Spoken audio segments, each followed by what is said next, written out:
Over the last 45 years, we've been delving into pro audio as well, of course, and automotive, always with the same philosophies in mind.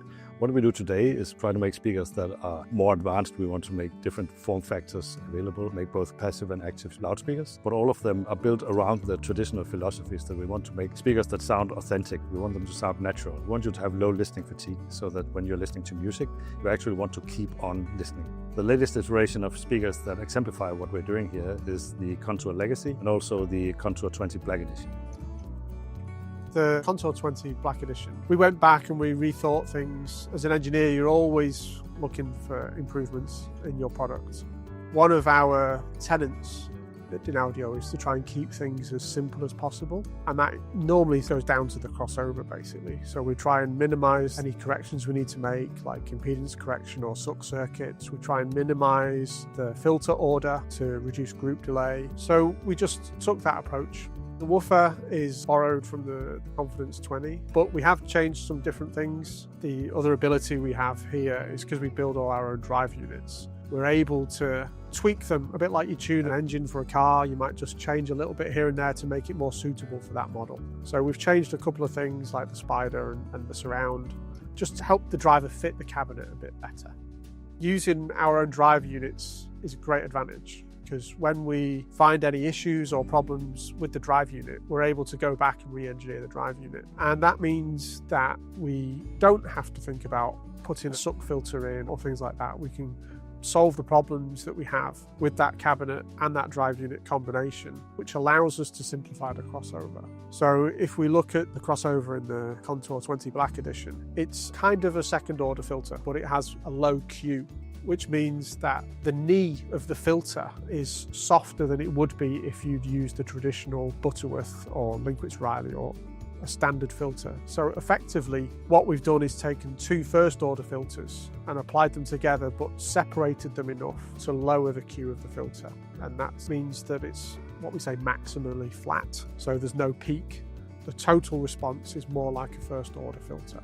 But the second order filter and the phase of the drive units means that we can keep all the drive units in positive polarity as well. We're a strong believer that the drive units need to be in positive polarity, so that's something we work very hard to do with all of our speakers across all of our ranges. And that means that when the kettle drum goes bang, all the drivers go bang at the same time. And that just gives you that real sense subjectively of the scale of the instrument that you're listening to.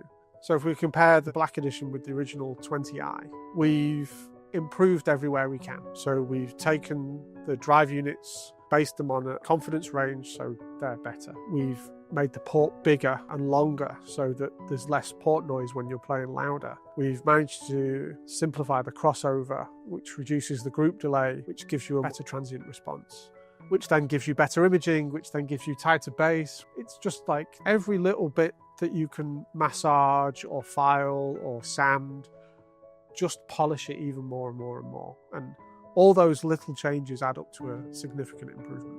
So for the Contour Legacy, we based it around the design of one of the more popular models, the Contour 1.8. So it looks fairly similar to that, but completely updated in terms of drivers and the way we do the crossover, and everything is modernized. Contour Legacy is a 2.5-way floor standing speaker. 2.5-way basically means that you have two woofers, top one playing mid-range and bass, the bottom one playing only bass. On the top, it's an Esotar 3 tweeter, which is the best tweeter we've ever made.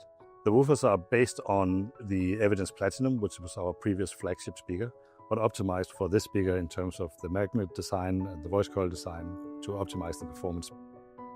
If you look at the technology, the MSP woofer, for instance, the MSP material itself is actually the same. It's the same recipe as we have always used, but the geometry of the woofer is different. It's optimized for each different model. The 2.5-way crossover, it's a topology that is similar to what we did in the old days. It's first order on the tweeters, second order on the woofers. What we did was there's an all-pass filter that we shifted to the woofers instead of having it on the tweeters, and that allows us to skip the impedance correction, to have a crossover that works really well with fewer components in the filters. The cabinet is made from a high-quality MDF, which is covered with American walnut veneer. The veneer of each pair is pair-matched, so the grain of the veneer, looking at one speaker, matches the other speaker in the pair. But your pair might not match what the neighbor has. So that's the nature of working with real wood, that the grain of each piece of wood will be different. I think the Contour Legacy is a really interesting, example of what we do as a company. It's a relatively simple speaker. It's a box with drivers and a crossover, but everything done at a very, very high quality. So that exemplifies generally the mindset of Dynaudio, that it's about real performance and it's about the quality feel and the craftsmanship that goes into every part of the product, not just on the outside, but every part on the inside is done at a very, very high level.